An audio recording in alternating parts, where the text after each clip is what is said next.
Hi guys, welcome back. My name is CS Shantan Bhandari. I welcome you all to the particular subject which is called as company law. And this is CS Executive, and you are watching the chapter number 7, which is called as corporate social responsibility. And this is the part number 2. So देखिए जब हमने last class में इस chapter को start किया था तो काफ़ी कुछ समझा था कि पैसे कमाएं, कॉर्पोरेट्स प्रॉफिट कमाएं, बिकॉज वो बिजनेस का एक बेसिक ऑब्जेक्टिव है। और अगर वो प्रॉफिट या पैसे नहीं कमाएंगे तो अपने खर्चे, एम्प्लॉयज़ की सैलरी, ये सब कैसे मीट आउट करेंगे। तो दिक्कत उस बात से नहीं है। कॉर्पोरेट सोशल रिस्पॉन्सिबिलिटी कहीं भी हमने ये नहीं पढ़ा प्रीवियस पार्ट में, और आज भी कहीं ऐसा नहीं लिखा कि प्रॉफिट कमाने में किसी को दिक्कत है। बट उस प्रॉफिट का थोड़ा सा अगर पोर्शन सोसाइटी की तरफ डिवोट कर दिया जाए, सोसाइटी के वेलफेयर की तरफ डिवोट कर दिया जाए, that is corporate social responsibility.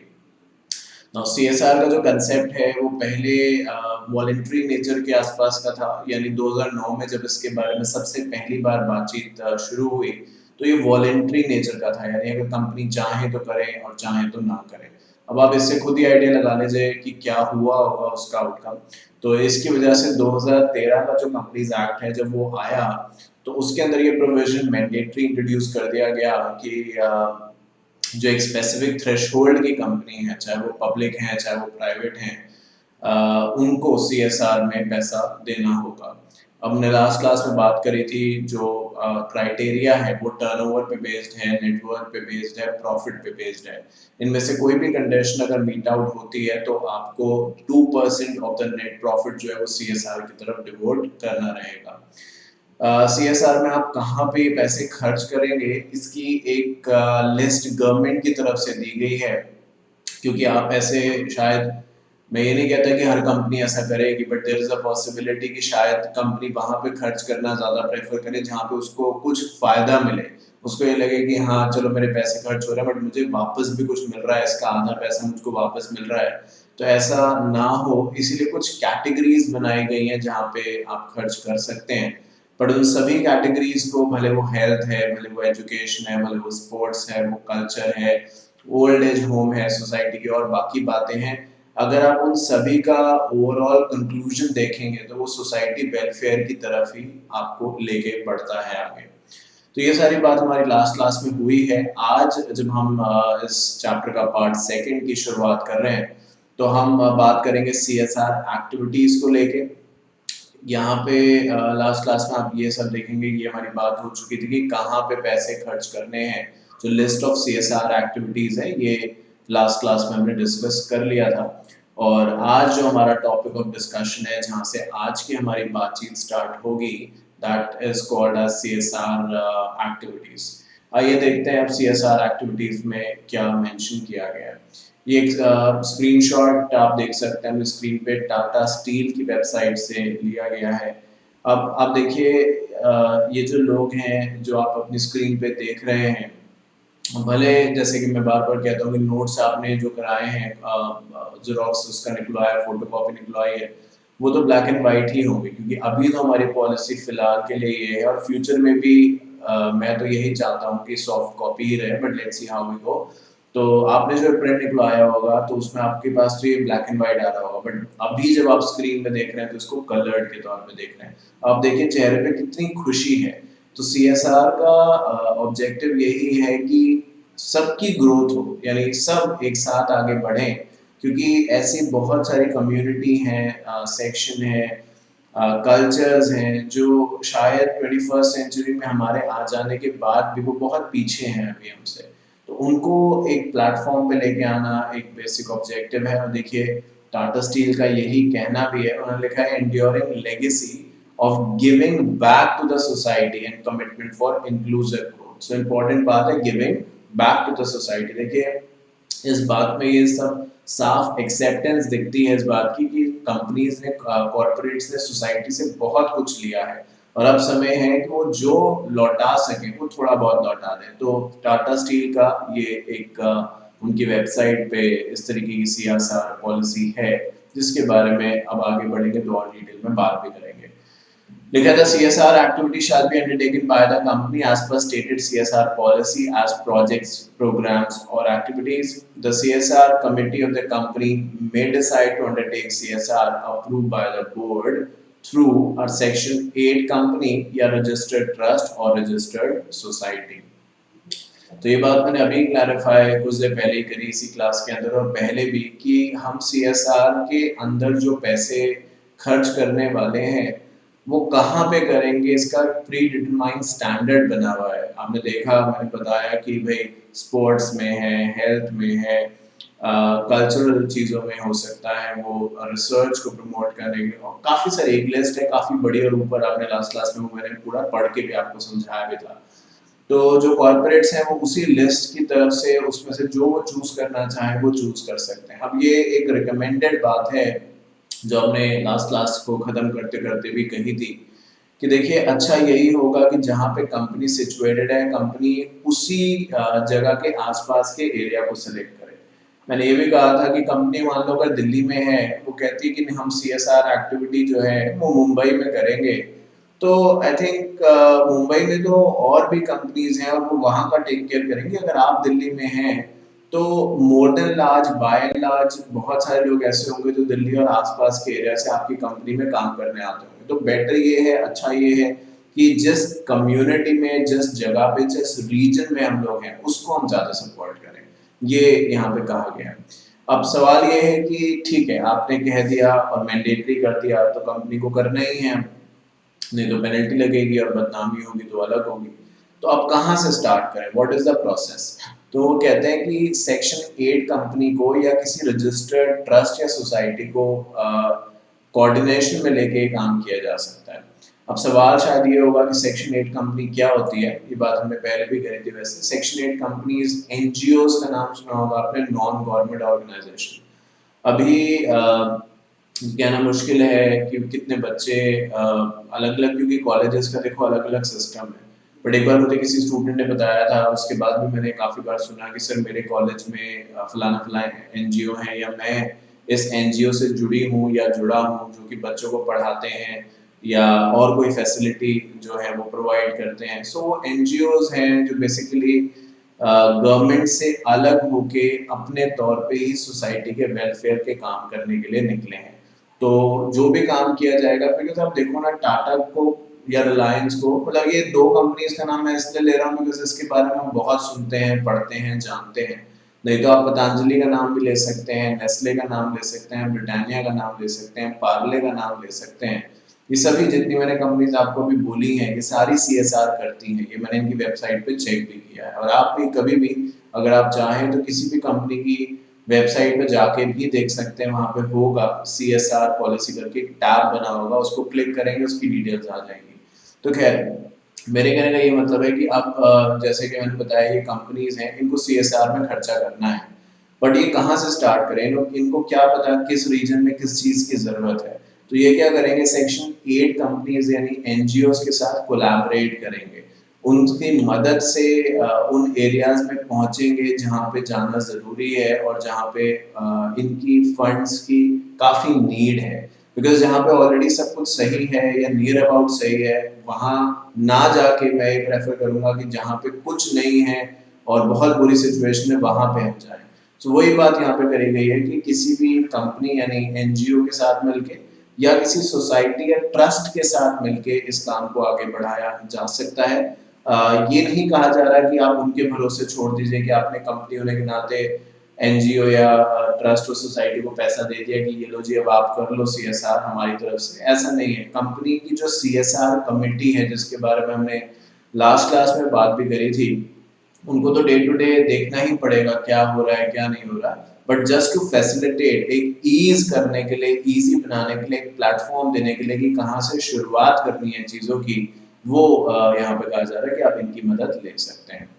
उसके बाद लिखा है कंपनी में also collaborate with other companies for undertaking projects और प्रोग्राम और CSR activities in such a manner that CSR committee of the respective companies are in position to report separately on such projects।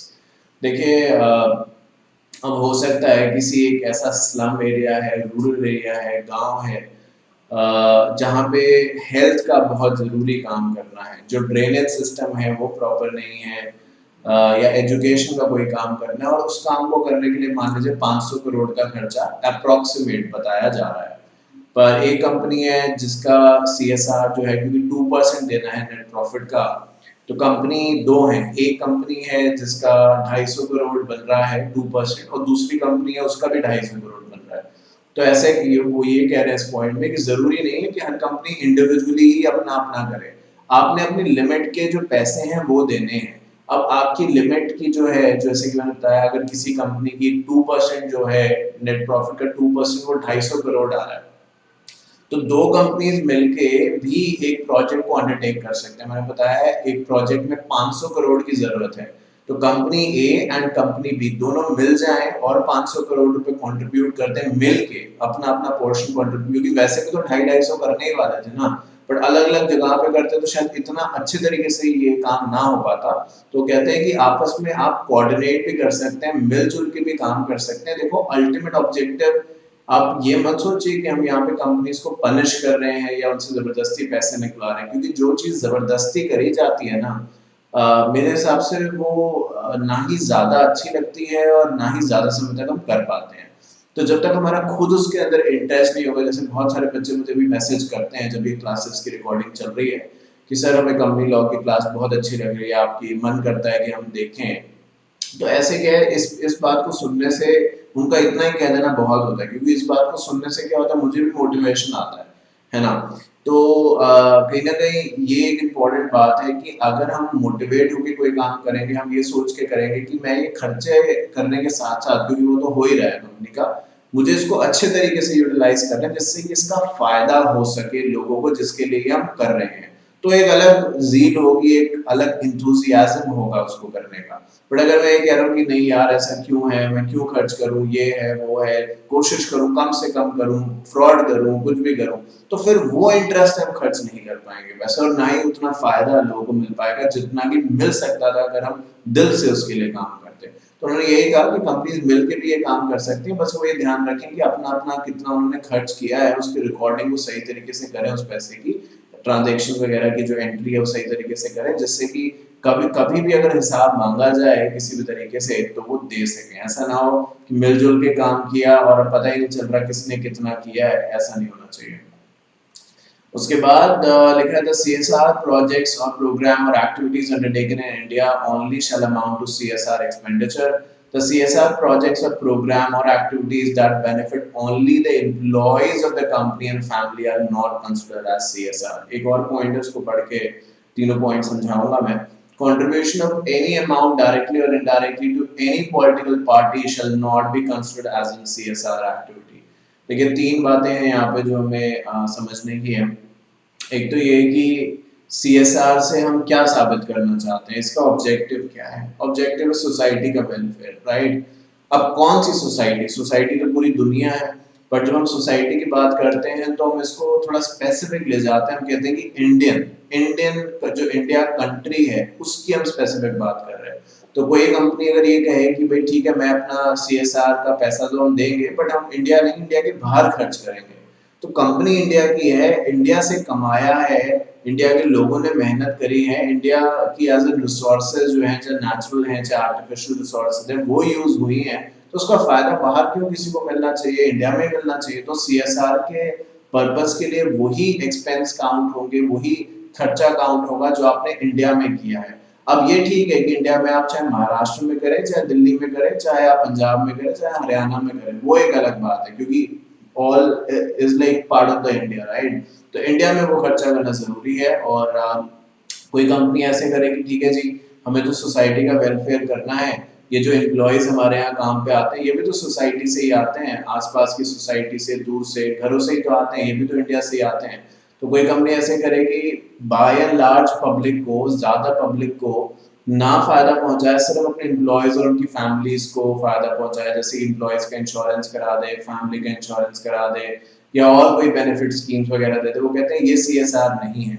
CSR stands for society, society के अंदर आपके employees ही नहीं आते हैं। अच्छा मुझे एक बात बताओ, एक सिंपल सी बात है, अगर एम्प्लॉयज को आप सोसाइटी का पार्ट मान रहे हो तो एम्प्लॉयज को प्रोडक्ट बेच देना, उन्हीं से पैसे ले लेना सामान के और फिर अपनी बिजनेस चला लेना।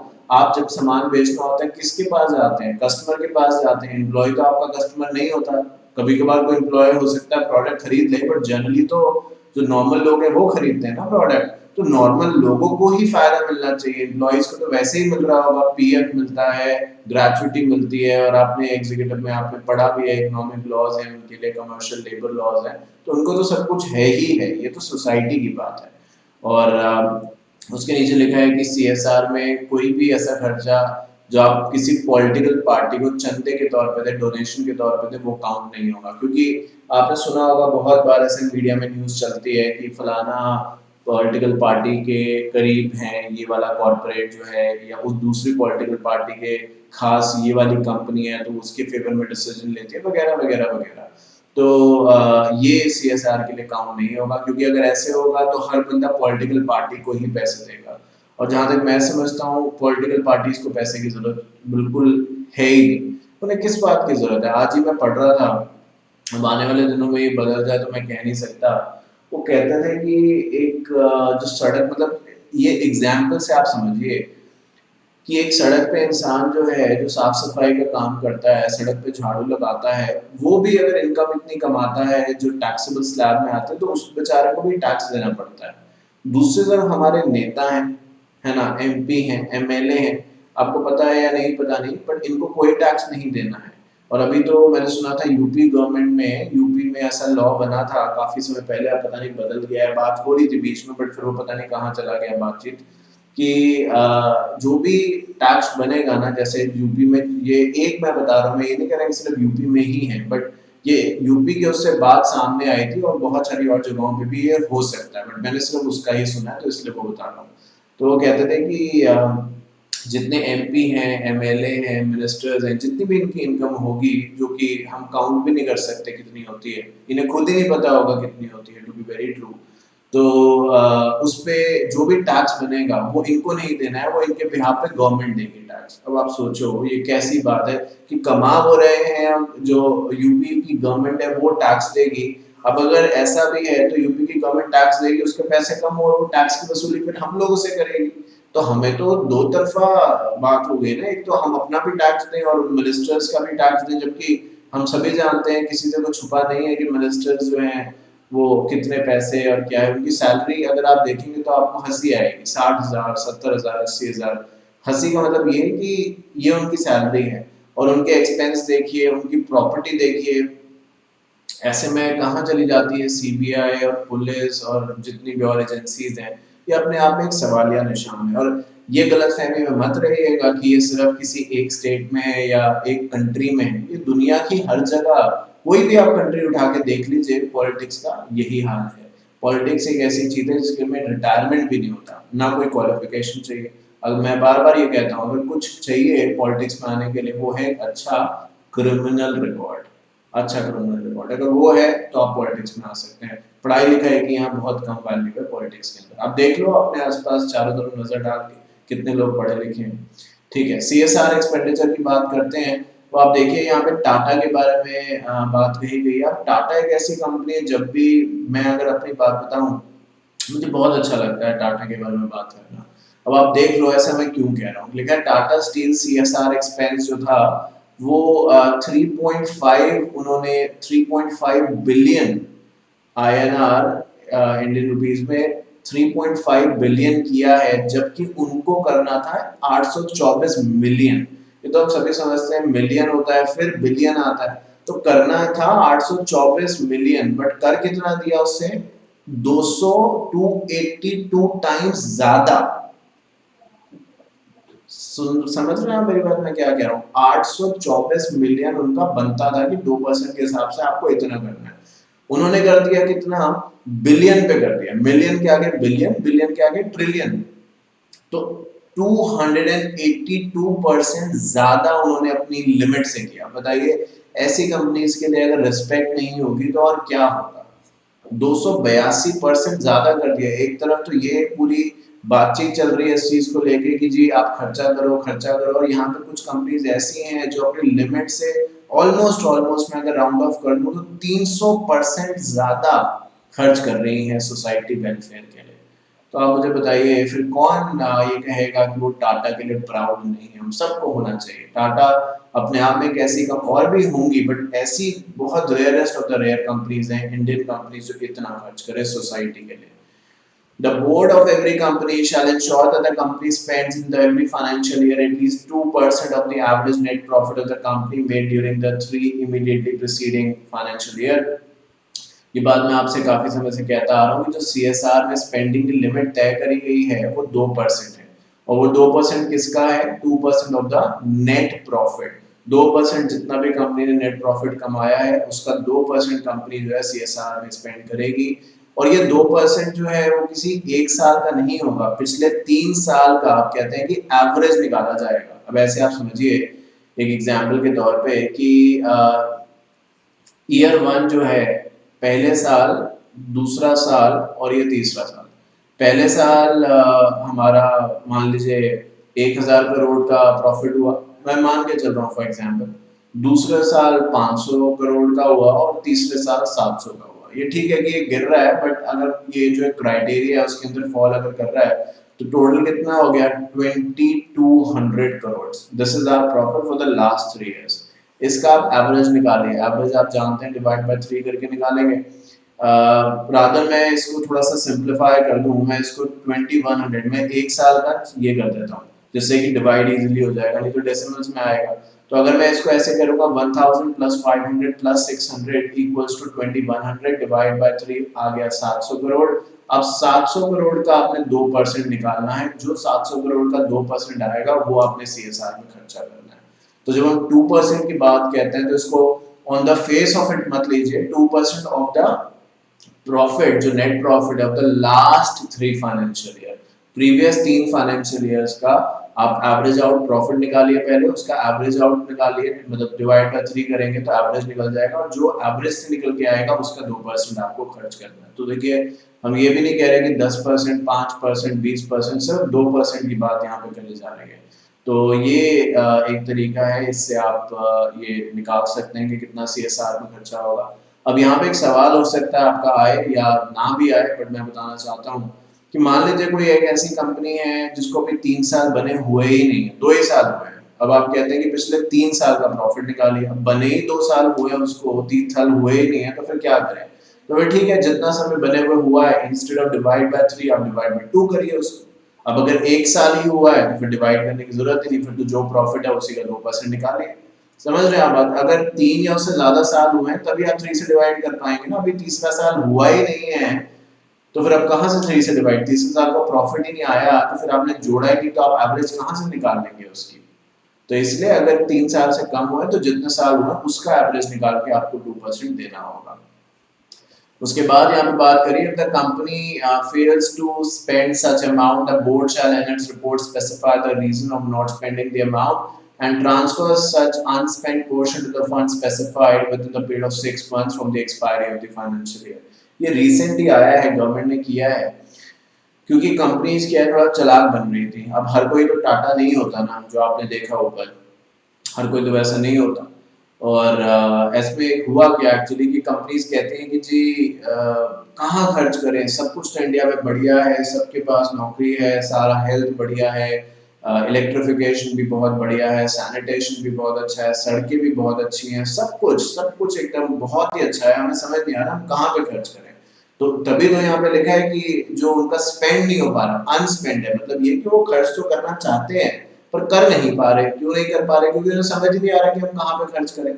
तो वो ये कहते हैं इन दैट केस अगर कंपनी से खर्च नहीं हो रहा तो पहले क्या होता था, कंपनी अपने पास रखे रहती थी, फिर खर्च भी नहीं करती थी। तो उन्होंने कहा ठीक है आप कोशिश करो, बेटर यही है कंपनी खुद ही कर ले। अगर नहीं उससे होता, जो कि थोड़ा सुनने में भी अलग लगता है, अगर नहीं खर्च होता, फिर भी नहीं होता खर्च, तो कोई बात नहीं, गवर्नमेंट को आप ये ट्रांसफर कर दो, गवर्नमेंट जो है फिर वो अपने हिसाब से इसको खर्च कर लेगी। तो अच्छा है ये प्रोविजन आ गया। अब इससे बेटर तो यही होगा, क्योंकि गवर्नमेंट कब का क्या करेगी नहीं करेगी, और फिर उसका क्रेडिट भी आपको नहीं मिलेगा। हर कोई चाहेगा, नॉर्मल सी बात है, कि अगर वो करोड़ों रुपए दे रहा है, जितने भी पैसे दे रहा है, तो उसका क्रेडिट, उसका मीडिया कवरेज तो ले। अब अगर उसने सारा पैसा गवर्नमेंट को दे दिया या कुछ पोर्शन गवर्नमेंट को दे दिया, चाहे 20, 30, 40% ही दिया और बाकी खुद खर्च किया, तो जो गवर्नमेंट को दिया वो तो फिर किसी लुक्स में आया ही नहीं, किसी बुक्स में आया ही नहीं, किसी नॉलेज में आया ही नहीं, क्रेडिट कहाँ से फिर लेंगे आप उसका। तो अच्छा है अपने, जब आपको खुद मौका मिला है कि आप डिसाइड कर सकें कि आप कहाँ पे खर्च करना चाहते हैं इसे, तो आप ही करें। नहीं करेंगे तो यहाँ पे बताया जा रहा है कि जब भी फाइनेंशियल ईयर खत्म हुआ उसके 6 महीने के अंदर अगर आपसे नहीं खर्च होता तो लाइए हमें दे दीजिए, गवर्नमेंट उसको खर्च कर लेगी। लिखा था company shall give preference to the local areas, ये बात हमारी हो चुकी है, areas around which it operates for spending the amount allotted to CSR activities, expenditure incurred in undertaking normal course of business will not form CSR. अब ये मैंने आपसे पहले ही कहा कि जहाँ की कंपनी है कोशिश करी जाए वहीं पे हम खर्च करें। और साथ साथ जैसे अभी आजकल क्या है, कंपनीज अपने एम्प्लॉयज़ को इंश्योरेंस प्रोवाइड करती हैं, है ना। ये जैसे मेरी कंपनी ने भी हमें किया हुआ है, हेल्थ इंश्योरेंस है, पता नहीं कितने 1-2 लाख रुपए का है, 5 लाख रुपए का, जो भी है, कि एडमिट अगर हो जाते हो तो आप वो कार्ड होता है उनका, वो आप दिखाएं और आपको रिम्बर्समेंट हो जाएगा। तो ये कोई सीएसआर नहीं है। मैंने कहा अगर ये नॉर्मली आप करते हो ये सब डे टू डे एक्टिविटीज में, क्योंकि कुछ ऐसी चीजें हैं जो कंपनीज को करनी भी पड़ती हैं गुड लुक्स में रहने के लिए, एम्प्लॉयज को अट्रैक्ट करने के लिए। कोई भी कंपनी ब्रांड कैसे बनती है, जो कंपनीज तो एक ही है ना, बट कोई कंपनी जो है वो बहुत बड़ा ब्रांड बन गया, कहीं कोई जो था वो नहीं बन पाया। तो जो ब्रांड बनता है उसके पीछे बहुत सारी वजहें होती हैं और उनमें से एक ये है। अब जैसे मैंने लास्ट क्लास में आपसे बात कही थी, गूगल है, माइक्रोसॉफ्ट है, टाटा है, रिलायंस है और न जाने कौन कौन है। तो ये ब्रांड्स जो बन गए हैं आज ऐसे नहीं बने होंगे, इनके इन्होंने बहुत कुछ किया होगा अपने एम्प्लॉयज के लिए, तो जाके आज एम्प्लॉयज के अलावा भी किया होगा, बट हम तो यहाँ पे एम्प्लॉयज पे फोकस कर रहे हैं।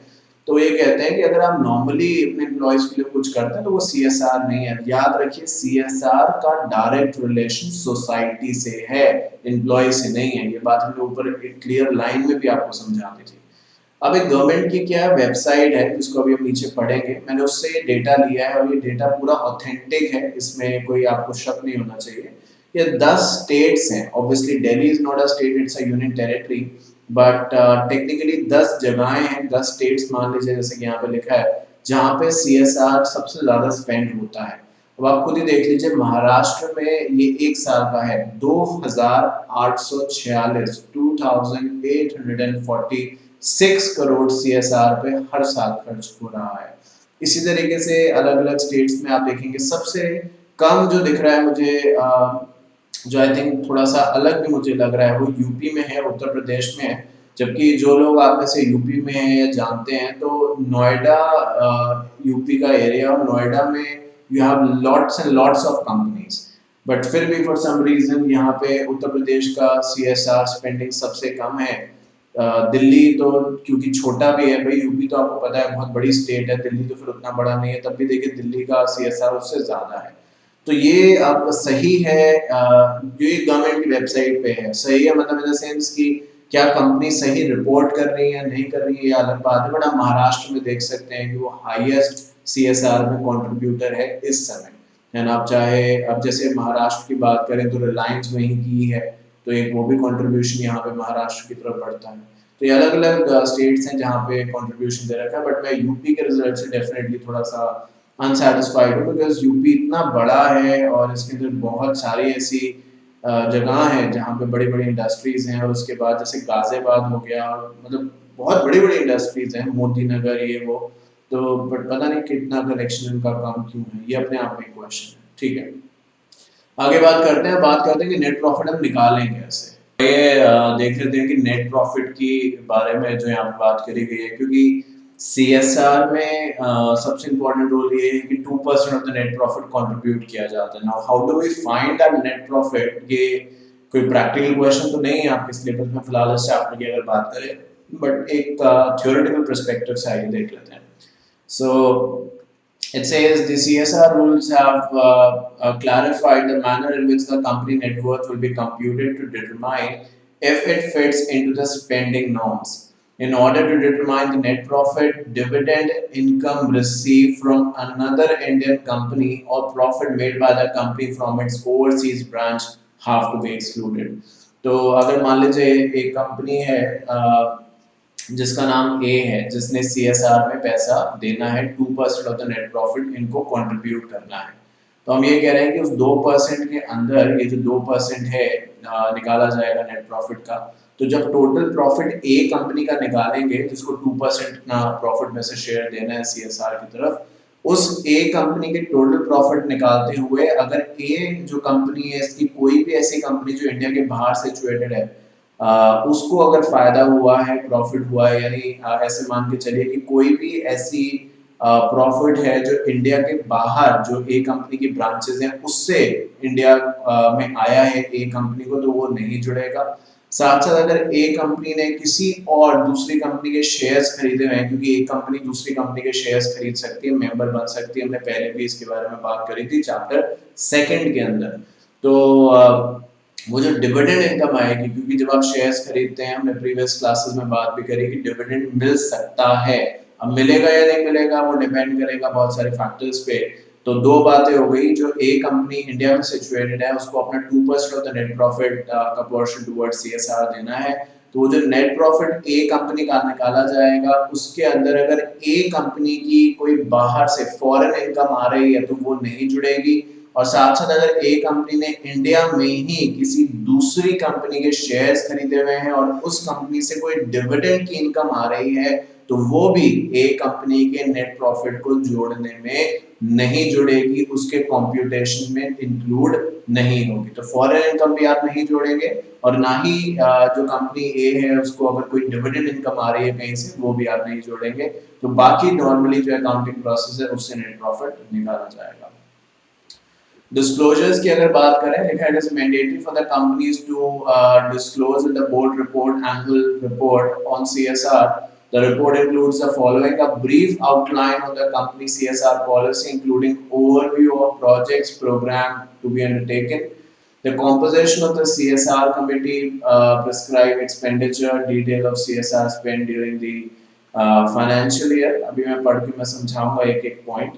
In case the company has failed to spend 2% of the average net profit for the last 3 years or any part thereof, the company shall provide the reason for not spending the amount in the board report.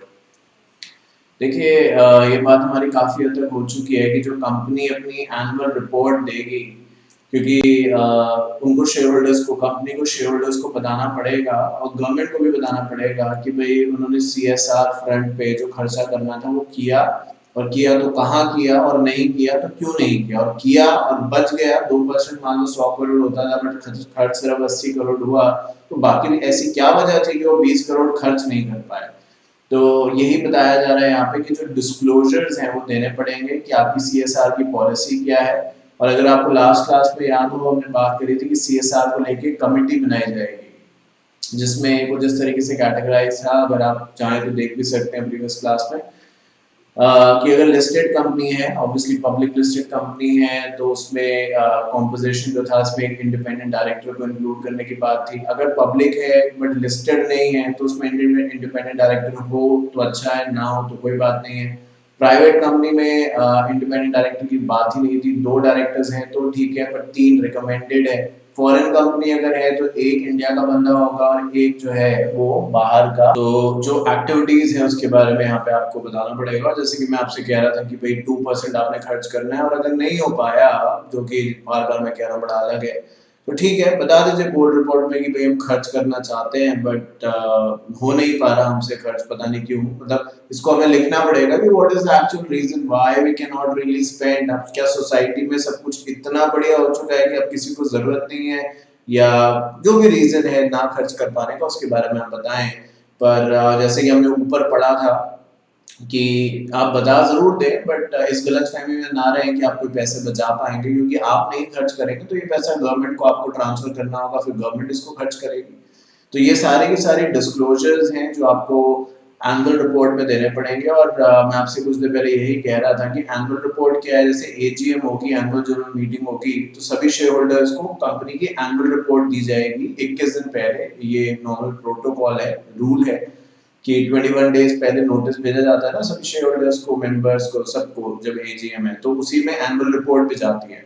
और annual report में सब लिखा रहेगा कितना CSR खर्च करना था हमें, कितना हमने किया, कहाँ पे हमने किया, बच गया तो क्यों बच गया, ये सब जवाब हमें करने पड़ेंगे। और कमेटी जो कॉम्पोजिशन है CSR का, वो मैं आपको बता चुका हूँ कि उसके बेसिस पे हमें चलना पड़ेगा। गवर्नमेंट ने CSR पोर्टल लॉन्च किया है। आप यहाँ पे वेबसाइट का अगर एड्रेस देखेंगे तो लिखा हुआ है csr.gov, मतलब एक गवर्नमेंट की वेबसाइट है, और यहाँ पे आप चाहें तो बहुत इन्फॉर्मेशन और भी है जो आप देख सकते हैं। तो ये अलग अलग फाइनेंशियल ईयर है जब से लॉन्च हुआ है ये। आप देखेंगे मैंने सबसे रीसेंट वाला लिया 18-19 के तौर पे, जो अभी इन्फॉर्मेशन अवेलेबल है। कुछ 29,902 कंपनीज हैं जो CSR की कैटेगरी में आती हैं, जिनको CSR की तरफ पैसा देना है। और उन्होंने अभी तक जो स्पेंड किया है वो 18,000 करोड़ रुपए, अप्रोक्सीमेटली 653 भी आगे है, इतना दिया है। 36 स्टेट्स, यूनियन टेरिटरीज वगैरह कवर करी जा चुकी है। और CSR प्रोजेक्ट्स जो हैं वो इतने हैं, और अलग अलग जो कंपनीज हैं वो अलग अलग तौर पे अलग अलग एक्टिविटीज में पार्टिसिपेशन कर रही हैं। लिखा था government has launch national CSR portal, जिसका एड्रेस मैंने आपको दिखाया। देखिए ऊपर भी ये लिखा है csr.gov.in, ये आप देख भी सकते हैं अपनी स्क्रीन पे। अब ये अलग है कि मैंने यहाँ पे थोड़ा सा डिटेल में जाके खोला था, तो ऊपर लिंक एग्जैक्टली csr.gov.in के आगे इंडेक्स भी आ रहा है, but this is the government website. The National Corporate Social Responsibility Data Portals is initiated by MCA, Government of India, to establish a platform to disseminate मतलब फैलाना, spread करना उसको, corporate social responsibility related data and information filed by companies registered with it. National CSR portal has all data related to CSR. तो किस company ने कितना खर्चा कौन से साल में कहाँ पे किया, ये सारी इंफॉर्मेशन आपको यहाँ पे मिल सकती है। अब कहने के लिए यहाँ पे चैप्टर खत्म हो जाता है, बट क्योंकि मैं वाइडेस्ट मॉड्यूल कवरेज के बेसिस पे पढ़ाता हूँ, आप अच्छे तरीके से जानते हैं, तो वहाँ पे कुछ FAQs दिए हुए हैं। FAQ का मतलब है फ्रीक्वेंटली आस्क्ड क्वेश्चन, जो CSR से रिलेटेड जनरली क्वेश्चन लोगों के दिमाग में आते हैं। अब मैं इसको इसलिए डिस्कस करूंगा, 5 मिनट ही लगेगा, 5-10 मिनट, वो इसीलिए कि ये एग्जामिनेशन पर्सपेक्टिव में जरूर कोई क्वेश्चन बन के ना आए, बट क्या पता किसी जगह ऐसी ही चीज आ जाए जहाँ पे आपको इसकी जरूरत पड़े, इसकी नॉलेज जानने की जरूरत पड़े और लिखना पड़े। तो इसलिए ये चीज भी आपको मैं पढ़ाऊंगा। एक बार की बात है, मैं आपको बताता हूँ। CS प्रोफेशनल की ये बात है। उस समय क्या हुआ, शायद बताया भी हो तो मुझे नहीं याद है। एक जगह लिखा था कि ये 2 चैप्टर जो है ICSI के मॉड्यूल की बात बता रहा हूँ आपको, लिखा था 2 चैप्टर्स में ICSI के मॉड्यूल में, CS फाइनल में, कॉर्पोरेट फंडिंग करके एक पेपर है उसमें, कि ये चैप्टर सिर्फ इंफॉर्मेशन पर्पस के लिए है, ये एग्जामिनेशन के लिए रिलेवेंट नहीं है। ये साफ साफ लिखा था, आज भी लिखा हुआ है चैप्टर्स में ये। और आप मानेंगे नहीं शायद इस बात को, बट ऐसा हुआ था और बच्चों को भी मानना मुश्किल हो गया था उस समय। उन्हीं 2 चैप्टर से, ये नहीं कि 2 या 4 मार्क्स, 10 मार्क्स का क्वेश्चन आ गया था, जहाँ पे ICSI ने खुद ये कहा था कि ये चैप्टर सिर्फ इंफॉर्मेशन के लिए है, इसको कोई एग्जामिनेशन पर्सपेक्टिव से आप रिलेवेंट ना माने। उसी से 10 मार्क्स का आ गया था।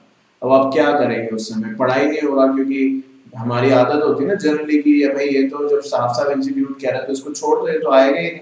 बट मैं ऐसा रिस्क आपके साथ बिल्कुल नहीं लेना चाहता। मैं चाहता हूँ आप कॉन्फिडेंस से एग्जामिनेशन में जाएं और जहां से जो भी आए आप कर पाएं। So look at whether CSR expenditure of the company can be claimed as business expenditure. The amount spent by the company towards CSR cannot be claimed as business expenditure. The Finance Act 2014 provides that any expenditure incurred by the SSC, SSC कौन होता है, जो tax लेता है वो SSC। अगर आप tax लेंगे जब कमाएंगे कल परसों, जल्दी ही होगा वो भी, मेरी ब्लेसिंग्स आपके साथ हैं, तो आप SSC हो जाएंगे।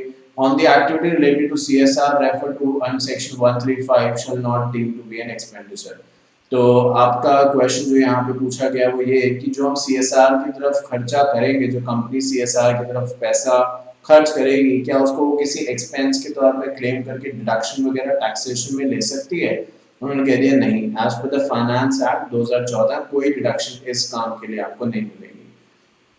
What tax benefit can be availed under CSR? क्या किसी तरीके के टैक्सेशन के बेनिफिट्स मिल सकते हैं? साफ साफ लिख दिया no specific tax exemption have been extended to CSR.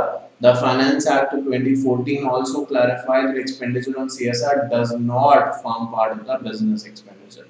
अब आप टैक्स पढ़ते हैं एग्जीक्यूटिव में भी, इवन ग्रुप 1 में ही है, जब आप कंपनी लॉ भी पढ़ रहे हैं यहाँ पे, तो वहाँ पे टैक्सेशन का भी सब्जेक्ट है, तो आप ज़्यादा अच्छी नॉलेज इसके बारे में आप रखते होंगे अपने सब्जेक्ट के बारे में। ये सब वहाँ पे पढ़ाया जाता है कि 5 हेड्स हैं इनकम वगैरह के। तो उसी पर्सपेक्टिव से यहाँ पे अगर बात करी जाए फाइनेंस एक्ट की 2014 की, और अगर आपने वो नहीं भी आपके कोर्स में तो भी कोई फ़र्क नहीं है कि फाइनेंस एक्ट 2014 नहीं है सर, हमें कैसे पता क्या है उसके अंदर। तो मैं आपको बता रहा हूँ, उसमें साफ-साफ लिखा है कि जो भी पैसा आप सीएसआर में देंगे उसको आप किसी तरीके से टैक्सेशन बेनिफिट एग्जेम्पशन कोई कुछ भी आप क्लेम नहीं कर सकते। ये एक ऐसी चीज़ है कि नेकी कर दरिया में डाल, बस बात खत्म। भूल जाइए इसको, जो आपने करा ये लोगों के लिए भलाई के लिए है। इसके बदले आपको बस दुआएं मिल सकती हैं, ब्लेसिंग्स मिल सकती है, और कुछ एक्सपेक्टेशन मत रखिए। उनका यही कहना है एक तरीके से। तो लिखा है whether display of CSR policy of the company on website is mandatory. इसका शॉर्ट आंसर है yes. Because the board of directors of the company shall, after taking into account the recommendation of CSR, approve CSR for the company and disclose the content of the policy in its report, and same should be displayed on the company website. अब ये वैसे सवाल शायद मैं पहले answer कर चुका हूँ, क्योंकि अगर वेबसाइट पे ये इन्फॉर्मेशन ना अवेलेबल होती सीआर की, सीएसआर की, तो मैंने ये डेटा कहाँ से लिया होता है? जो टाटा का आप देख रहे हैं या इससे प्रीवियसली भी हमने बात करी, मैंने कहाँ से डेटा कलेक्ट किया? वहीं से तो किया वेबसाइट से। तो सारी की सारी इन्फॉर्मेशन, क्या किया, कितना किया, कौन से एरिया में किया, किसके लिए किया, कितना अमाउंट किया, क्या बच गया, ये सब कुछ कंपनी की वेबसाइट पे डिस्क्लोज करना मैंडेटरी है। गवर्नमेंट का क्या रोल है? लिखा what is the role of the government in monitoring and implementation of CSR under the provision of companies act. The main thrust and spirit of the law is not to monitor but to generate conducive environment for enabling corporates to conduct themselves in a socially responsible manner while contributing towards human development goals of the country. देखिए, ये बात English में भले सुनने में थोड़ी अलग लगती है, बट हिंदी में काफ़ी बार मैं आपको एक्सप्लेन कर चुका हूँ कि डराना, धमकाना या किसी भी और तरीके से प्रेशर करना ऑब्जेक्टिव नहीं है सीएसआर का। मैंने कुछ देर पहले इसी क्लास में कहा, ये काम ऐसा है जो आप दिल से करेंगे तो आपको खुद भी अच्छा लगेगा, बिकॉज ये सोसाइटी के लिए आप कर रहे हैं। और आज के ये तो अब 2013 से एप्लीकेबल हुआ है सीएसआर। कंपनीज तो पता नहीं बहुत पुरानी पुरानी कंपनीज है, टाटा, रिलायंस, ये वो, और न जाने कितनी कंपनीज, पार्ले और ब्रिटानिया, और बहुत सारी कंपनीज है, बहुत पुरानी है, तो उन्होंने इतने साल तो कमाया ही है। और अगर उनको देना भी पड़ रहा है वो भी 2%, तो कौन सी ऐसी बड़ी बात होगी? खुद ही सोचिए, जब उनके पास होगा तभी तो उनसे मांगा जा रहा है। ये तो कहीं नहीं कहा गया कि जिसको लॉस हो रहा है या जो कोई भी कंपनी है उसको देना है, ऐसे तो हमने नहीं कहा। थ्रेशोल्ड, टर्नओवर की लिमिट बनाई है कि जो इसके ऊपर है, जो दे सकता है उसी से मांगा जा रहा है, हर इंसान से, हर कंपनी से। ये नहीं कहा जा रहा कि जी आपको जबरदस्ती देना ही पड़ेगा, ऐसे तो कहीं भी नहीं है। तो उन्होंने यही कहा कि गवर्नमेंट का ऑब्जेक्टिव यहाँ पे ये नहीं है कि वो जबरदस्ती इसको इम्प्लीमेंट कराए, बट एक ऐसा एनवायरनमेंट बनाए जिससे कि कंपनी खुद ही ये फील करे कि उन्हें सोसाइटी के लिए भी कुछ करना जरूरी है, और जिससे कि वो ह्यूमैनिटेरियन ग्राउंड पे सोसाइटी का वेलफेयर की तरफ काम कर सके। यही बस गवर्नमेंट का ऑब्जेक्टिव है। Can CSR fund be utilised for government scheme? इसका आंसर पढ़ लेंगे वैसे अभी हम, but answer is no. Government scheme के अंदर गवर्नमेंट अपना पैसा लगाएगी, आप गवर्नमेंट की तरफ चिंता मत करिए। क्या कंपनी गवर्नमेंट को चलाएगी? क्या गवर्नमेंट के पास कोई रिसोर्सेज की कमी नहीं है? अब ये अलग बात है कि वो रिसोर्स कैसे यूज करे, इस पे हम कमेंट नहीं कर सकते, बट उनके पास रिसोर्सेज की कमी नहीं है। जब वो, मैंने अभी बताया कि वो अपने मिनिस्टर के टैक्स तक भर सकते हैं, तो फिर क्या और क्या बाकी रह गया कहना? तो रिसोर्सेज की कमी नहीं है। यहाँ पे एक आ गया, आप अपनी तरफ से जो कर सकते हैं वो करिए, गवर्नमेंट के उसमें आप मत आइए। गवर्नमेंट को जो करना है वो अपनी तरफ से करेंगे। The objective of this provision is indeed to involve corporates in discharging their social responsibility with their innovative ideas and management with greater efficiency and better outcomes. Therefore, CSR should not be interpreted as source of financing the resource gaps in government. तो objective यही है कि society का welfare किया जाए, efficiency बढ़ाए, but government से इसको आप लिंक मत करिए।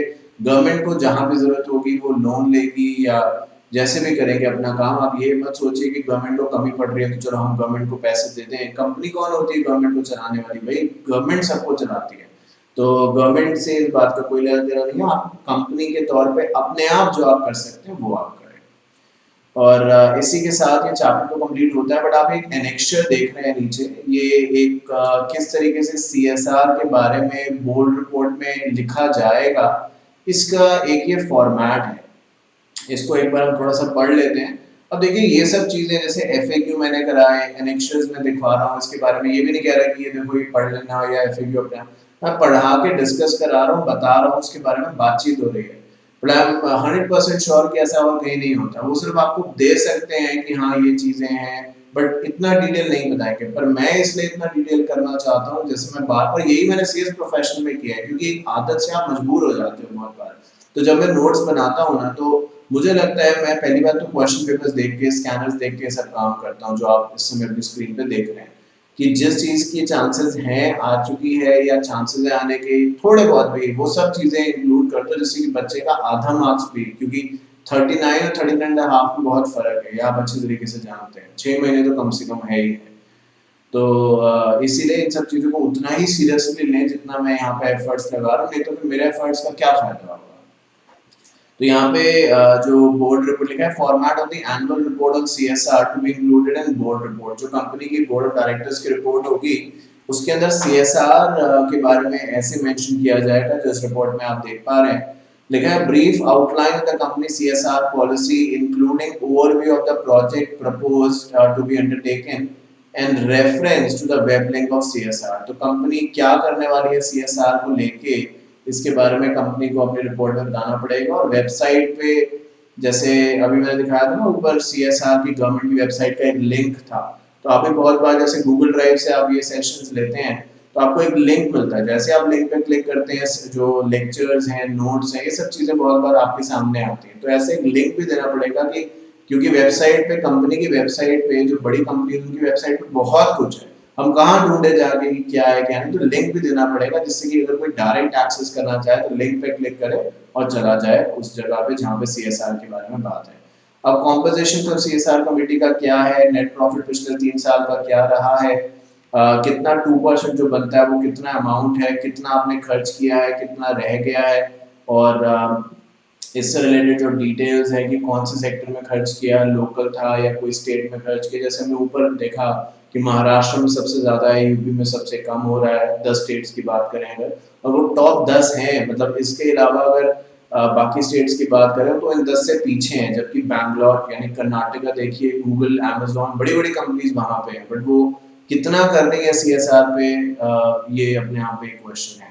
तो खैर, मतलब ऊपर अगर मैं देखूं दोबारा से वो डेटा, तो शायद उसमें कर्नाटका का नाम था, आई एम नॉट श्योर, एक बार देख ही लेते हैं, क्योंकि क्या है, बोल दिया उसके बाद बच्चे कहने से ऊपर, तो हाँ, तो ये तो है कर्नाटका। तो कर्नाटका इसलिए मैं कह रहा हूँ क्योंकि बैंगलोर में गया हूँ, तो वहाँ पे क्या है, गूगल, अमेजोन, माइक्रोसॉफ्ट, ये जितनी भी बड़ी बड़ी कंपनीज है ना, वहाँ पे भी है ये। तेलंगाना भी तो आपको पता है, तेलंगाना एक अलग स्टेट हो गई है। तो खैर, जो भी एक्सपेंस डिटेल्स वगैरह आप यहाँ पे उसके बारे में इंफॉर्मेशन देंगे। अगर कंपनी, बताया जा रहा है जो पॉइंट नंबर 6 है, कि the company has failed to spend 2% of the average net profit in the last 3 years, the company shall provide the reason for not spending the amount. तो क्या वजह है कंपनी नहीं खर्च कर पाई वो पैसा, उसके बारे में भी बताएं। और ये रिपोर्ट आप देखेंगे जो कंपनी के ऑफिसर्स होंगे उनसे ये रिपोर्ट साइन करवाई जा रही है। रिपोर्ट आपने लर्न नहीं करनी है, सिर्फ ये आपकी अंडरस्टैंडिंग के लिए, क्योंकि बहुत बार ऐसे नहीं होता कि जो चीज़ आप देख रहे हैं वो सभी एग्जाम में आएंगी, सब कुछ थोड़े आ जाएगा। बट जब हम इनको पढ़ते हैं, एक ही चीज़ के बारे में अलग अलग पर्सपेक्टिव से समझते हैं, तो हमारी अंडरस्टैंडिंग बढ़ती है, हमारे पास कंटेंट जो दिमाग में गया है वो बहुत ज़्यादा हो जाता है। और उसके बाद हम फिर अपनी मर्जी से, चॉइस ऑफ वर्ड, अपनी मर्जी, जैसे हम बहुत बार पूछते हैं कि सर अपने वर्ड्स में लिख सकते हैं, तब वो लिखने के केपेबल हो जाएंगे। जब नॉलेज ही नहीं होगी, 2 ही चीजें पढ़ी होंगी, तो फिर एक भूल गए उनमें से, एक डिफिकल्ट है तो फिर लिख ही कुछ नहीं पाए। 5-6 चीजें पढ़ी है तो कुछ ना कुछ उसमें याद रहेगा और आप इजीली लिख पाएंगे अपने वर्ड्स। और जितना ज्यादा उस सब्जेक्ट के बारे में पढ़ेंगे उतनी नॉलेज तो डेफिनेटली आपकी बढ़ेगी और कॉन्फिडेंस भी बढ़ेगा। तो चलिए, इसके साथ हमारा चैप्टर 7 का पार्ट 2 कंप्लीट होता है और इसके साथ ये चैप्टर भी कंप्लीट होता है। उम्मीद करता हूँ आज की बात आपको समझ में आई होगी। अगर आपका कोई भी क्वेश्चन है तो प्लीज मुझे बताइएगा। Till then, take care of yourself, do whatever you want to for CS executive and CS professional with the widest module coverage only and only Shantanu Bhandari classes, all subjects available. Thank you.